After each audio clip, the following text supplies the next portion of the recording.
Hi, today's show is coming to you from Amazon's beauty clinic in Naas.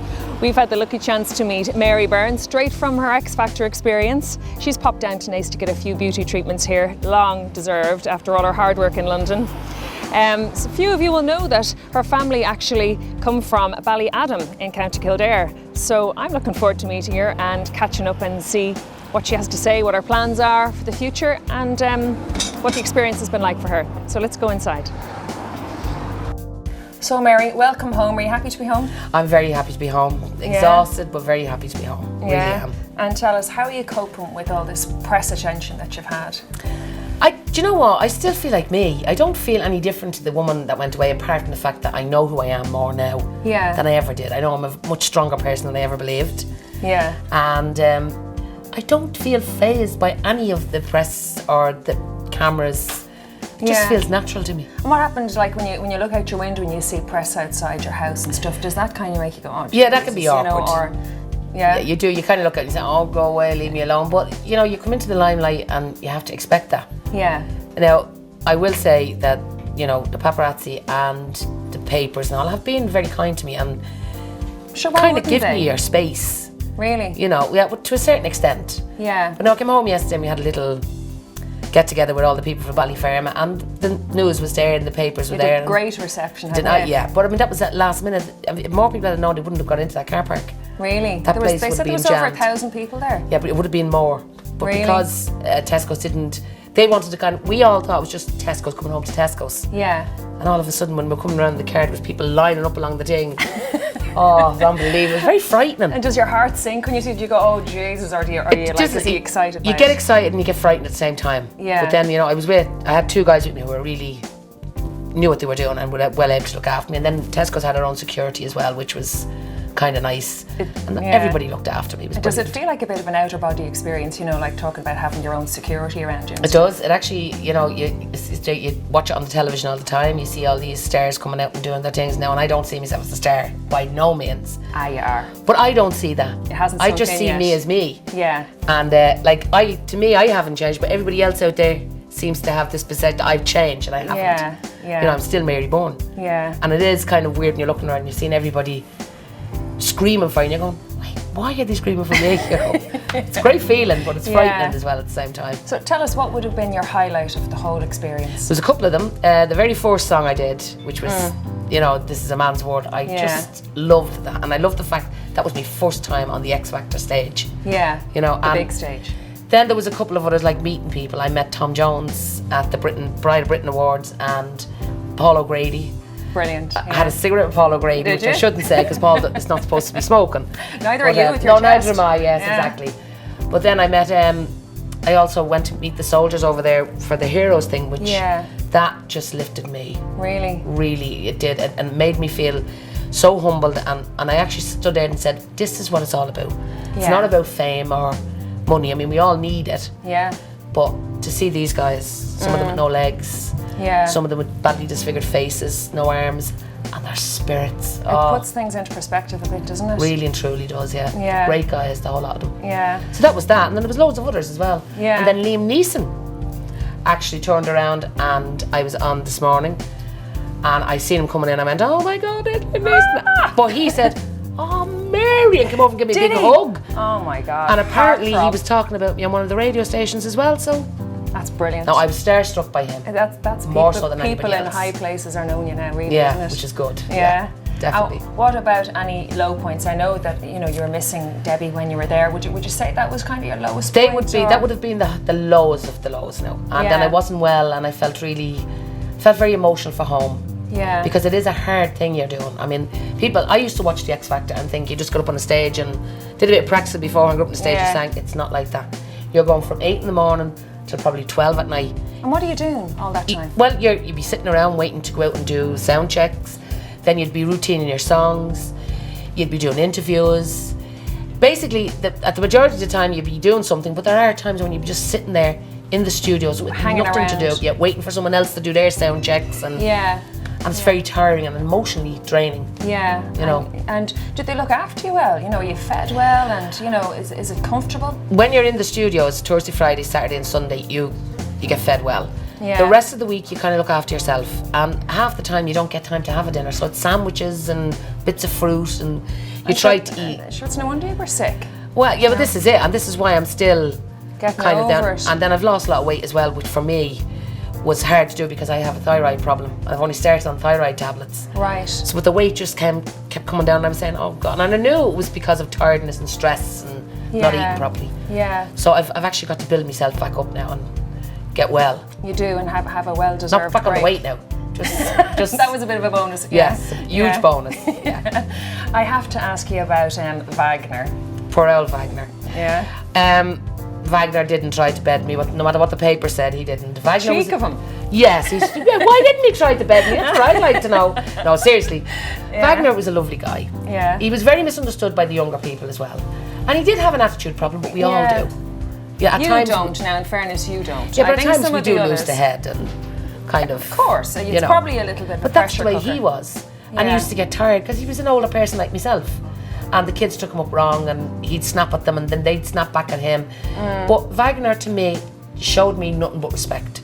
And he was very kind. He even said to me the night I knocked him out, I couldn't have wanted to be knocked out by anybody else, only you, Mary. Well, that's pretty You know. gracious in defeat, isn't it? Yeah, and I mean, he did. Wagner has an eye for the women. You can see him. He was a handsome-looking man when he was younger. I'd say. You know what I quite mean? kind of charismatic. He just towards the end, he kind of came across as a little bit kind of arrogant and being picked up wrong in the press. I think what happened there was he was getting so much bad press because people didn't realise it wasn't Wagner that was staying in, it was the people that were keeping him in. Yeah. So even his own contestants turned on him because they didn't want him there. They felt he was knocking out good singers. And so they picked it out on him, which wasn't his fault. Not really. You know what I mean? It was down to who was keeping him in. The public were keeping him in. Yeah. You know, even though there was a big thing to keep him in. Yeah. Because people didn't like the show, so we'll keep Wagner in. Yeah. But that wasn't his fault. No, of course not. And I I'm loved sure when he they was booed kind him of and he like- bowed. Yeah. I thought that was, showed Yeah. the true character of the man. He stood there and he went, thank He you. did. He kind of was the comedy value. He was kind of this year's Jedward, really, Definitely, wasn't definitely. Yeah. And it was getting so close to the finals as well, they were panicking. Yeah. But Wagner's a nice guy. I think he's a nice guy. I've never had any problems with Wagner. he? Yeah. But the papers will take up the wrong things. They They're always really do. Looking for an angle. Yeah. Let me put this clear, Wagner did not try to bed me. Why, I don't know. I mean, look at me. But no, he didn't try to bed His me. He's loss. a lovely guy. His loss. Yeah. Yeah. And what about Cher? I read somewhere that you wanted to give her a slap. Was Oh, that for God's true? sake. That was, You and everybody else. Cher, I've always said to Cher, I was the mother figure, and I used to say, Cher, shut up, Mona, I'll give you a couple of slaps. And she used to laugh at it. Yeah. But she did have a little bit of an attitude, but she's young and, Yeah. you know. And was there anyone there to kind of keep her feet on the ground at all and talk to her? Or was she Not kind really. of, was she just building herself up to be this superstar before? I think she was came ready in with that attitude because she's very talented. Yeah. She is, and she writes a lot of her own stuff as well, which is good. Yeah, but I mean, if you piss people off, they're not going to buy your records anyway. Well, are that's they? very true. It's very true. We did have a lady that worked with us. She was kind of like a welfare officer, Yeah. and she used to try and help her out and try to calm her down. But Cher had her own mind. She was very strong-minded at times, so she wouldn't listen to anybody. Her daddy was the only one she'd listen to, and he seemed to want to keep her. He was probably in the caught thing. up in all of that he stuff was. as Yeah, well. definitely. Yeah. But she wasn't. She's not a demon. She's a young girl. Early days. Early days.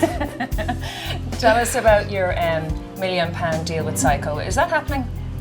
Well, as far as I know, I don't know about £1 million now, but I have got an a album. record deal? Yeah, I definitely have. Yeah. With Simon Cowell's company? Yes, and I'm heading back tomorrow to pick out a few songs for the album. Great. Actually, and yeah. are they going to be kind of covers of Shirley Bassey's and that kind of thing that you sang? Well, or- we don't know at the moment. That's why we're going over to look up a few songs and see. I hope to do one or two of the songs that I love. Yeah. But They'll have to be all songs that you love. Put Yeah. your foot down, make sure this, that you're I singing will. the ones I that will. you want to do. A few slaps. That's me. I'm always giving people slaps. Never slapped anybody in my life. You know what I mean? But nice to say. It sounds good. Yeah. And so you're looking forward to, when would you be filming or recording all of that? That should start probably around the 1st of January. Yeah. That'll start because then we have the tour coming up as well. So When does that start? the tour I think starts around the 19th of February, somewhere around that area it Yeah. starts. But we'll be doing a bit of rehearsing prior to that and stuff, Right, get it So, all sorted. yeah. I read somewhere as well that did you have to live on 30 quid a week while you were there? Yeah, we got toured. Actually got 70. They put 40 into your bank account and gave you £30. And what are you meant to do with that? Well, just for me, I just bought cigarettes. No, you got your little stuff and things, you bought sandwiches, but most of the time they would, if you were in the studio for long days, they would order in stuff for you. So, you didn't really spend it on food as such. Sandwiches maybe and stuff like that. A few drinks and stuff. I mean, that wouldn't get you far. You didn't get time to drink. Definitely did not get time to drink. Well, I mean, I didn't, because I'm so tired every night. All you want to do is fall into bed, because you were up early again the next morning to go off and rehearse again. Do you think that's fair, that kind of money? When you see the amount of money that they're making out of it, people voting and all that, they're making millions and you're being handed 70 quid a week. I mean, and you've signed your life away with them, haven't you? No, I don't know. I don't know anything about that. Like, they did look after us. Yeah. We never wanted for anything. I think the £30 or the £70 was just kind of pocket money to keep you going through the week, But I mean, if it wasn't for Tesco's paying your bills, it would have been difficult, wouldn't it? Well, no, I have to say, they did ask when I went in first, did I have rent and stuff like that? And I said, look, I still have my money coming into me, so they said, are you sure? And I said, yeah. So I still have my wages coming in. Yeah. Now, I don't know what they would have done in that situation if I had said, no, I need you. They probably would have paid your rent and stuff like that. I don't know. Would they? Yeah. I don't know. No, I think they would have. It's hard enough, to help, to pay for practical things like your daughter flying over and, all that costs money, doesn't Well, she paid for herself coming over, and then Westlife paid for her the second time. Did they? Yeah, they brought her over. The lads brought her over the second time, her and her friend, and put her up. So I was lucky in that way. Yeah. But you'd like to see a few quid coming in now, I'm sure. Well, I hope it does start to come in shortly. Jesus. I really do. Yeah. Definitely. Yeah. So what do you think gave you the impetus to even go for it? Was it turning 50 that made you go, shag it, I'm going to start living my life and I'm going to do something? Well, for positive. 6 years after watching the show, I used to always think, I'd love to know what it'd be like. Yeah. And I never had the confidence. And then my brother-in-law, who has lung cancer, watching him fight and battle this horrible disease and still keep a smiley face up. And he had so much faith in me. Yeah. And I always said when it came to Dublin, I used to say to my niece, which she's here with me today, I used to say to her, if it ever comes to Dublin, I'll go for it. So what did she go and do? When it did come to Dublin, she entered me in. Yeah. So then I couldn't let her down, or my brother-in-law, or my daughter, and I'm glad I didn't. So that's what really gave me the initiative to go in and do it. And would you do it again, having been through what you've been through now? Would you go again if you had to live it over? I think I probably would. And at the other time, I'm saying to myself, the hard work I could do without. You know what I mean? But it has been a great platform for me. I would have never got this opportunity. Yeah. Most seriously, would not be sitting here with you today. Yeah. If the Xfactor hadn't given me that opportunity. Yeah. So I can't say anything bad about them. They gave me a great platform. And it's up to you now, really. Yeah, it's up to me now. Make the most of it. Exactly. And what about all the gorgeous clothes that they had you in? Did you get to keep any of them? I did. They gave me nearly two and a half suitcases of clothes I brought home. I never had that many clothes in my life. That's brilliant, isn't it? Some beautiful dresses and some lovely jumpsuits and shoes and bags and that's great, isn't everything, it? Because makeup. They've just supplied me with tons of makeup. That's great. I'll never have to buy makeup again. Brilliant. All the L'Oreal stuff gave me loads of stuff and perfumes and great, brilliant. With all the public appearances and stuff that you're having to make now, if you had to go out and buy all the clothes, it would be a disaster. So you've got all gorgeous clothes. That's definitely, great. Yeah. And there's still some more being sent over to me. Brilliant. So, and speaking about clothes, are you going to be the new face of Tesco's clothes? I haven't heard anything. There was mentioned a while back, but I haven't heard another word about it yet. And apparently Marks and Spencer's have been interested as well, so get a bit of a fight going there.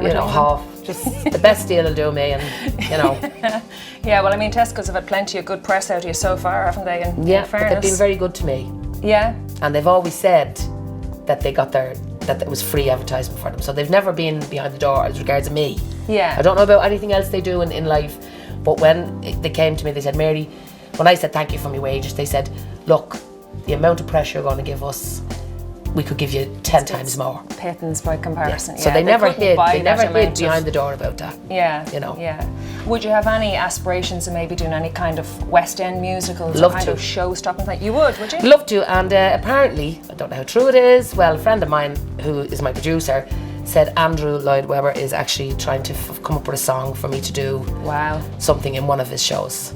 That'd be fantastic. Yeah. So I don't know when that's going to happen. It could be next year, whatever, but it is definitely on the cards. Well, that'd be kind of an obvious thing with your voice, having such a huge voice to do that kind of thing. And that's what he liked as well, so. Yeah, so you'd see yourself, you'd be happy to do a bit of touring. Love it. And you'd probably have to be based in England though for West End stuff. Would you do that? Well, yeah, I wouldn't mind doing it for the time being. I'd bring my daughter over back and forth. Now that we'd be settled and we'd know what was going on. You couldn't do that with the Xfactor because you were in the house. By then. Well, hopefully. And so can you see yourself doing any kind of collaborations? Would you fancy doing, I read somewhere that you'd like to do maybe Take That or... Yeah, or Westlife, yeah, definitely. And if dreams were made of silver linings, if Shirley Bassey would just give me a ring, I'd love that as well. You'll be there. Or Tom Jones, either one of them. Either one. They're my Excellent. dreams, yeah. And so you're going on the Late Late this week? I am, I'm on Friday night, looking forward to it. I've always been a big fan of the Late Late Show. Yeah. From the time of Gay up, you know. Yeah, and is it a bit kind of surreal for you to be going It is surreal. Yeah. But it's exciting as well. I mean, do you know what? I still think I'm walking on a cloud. I still don't... You haven't come down to I don't yet. believe that it's actually sunk into me. Yeah. What's happening. Yeah. And it probably will over the Christmas when I have that time off. Yeah. And I'm sitting there going, oh, and it'll probably just hit me with a Yeah. a bang and say, oh my God, what have I just got myself into? You know what I mean? Yeah, yeah. But I'm loving every minute of it, and everybody being so kind. They really have. There's massive goodwill for you, Definitely. isn't there? Yeah. That's Ireland, and I mean, I had the same thing over in England with the majority of Irish and English over there. Yeah. And the paparazzis over there. I mean, I had a pap actually come into the bar one night when I was sitting waiting to go to the studio and put money on the table and say, the next drink's on me. Really? That's You know, brilliant. and walk back out. Well, Didn't even wait for a thank you. Really, that's so You know, so that's, good to hear. That's how good they are. You know, I know they can be nasty when they want to be, but so far so good. But there's nothing nasty to write about you, is there? You know, you've been an absolute... I'm just a boring person. No, really. you're not. You're just a lady. That's what you are. Oh God, a lady of the night, probably. You know. No, you've made everyone in Ireland so proud. You've done fantastic, person. As far as we're concerned, you've won. You know, in my heart, I won as well. Yeah, and you that's did all that great, matters. and especially with all this recession and misery and all of that kind of stuff. You know, everyone was so looking forward to weekends and so rooting for you. And so, I had a young lady, an elderly lady, come in to me yesterday while I was doing the signing, and I don't know where she said she came from, but she walked outside the door roaring and crying. She just said to me, "What am I going to do with me Saturday nights now? You've lifted me out of myself. I used to suffer with depression. I've now gone to my doctor. I'm being helped. Blah blah blah. And here I am. Oh my God!" And outside the door, she was roaring and crying. Apparently, I know, we're miserable. We're going to really miss you. But I'll be back. You better be. Yes, I will. You better be. I will. Well, listen, you're in Amazons here. You're going to get yourself spoilt rotten now, loads of treatments, and have you glowing for the Late Late this weekend. So definitely looking forward to it. Thank you very much for taking the time. You're more than welcome. It's been lovely talking to you. It's been a pleasure for me to be here. Thank you very much for having me. Thanks, Emil. Thanks a lot.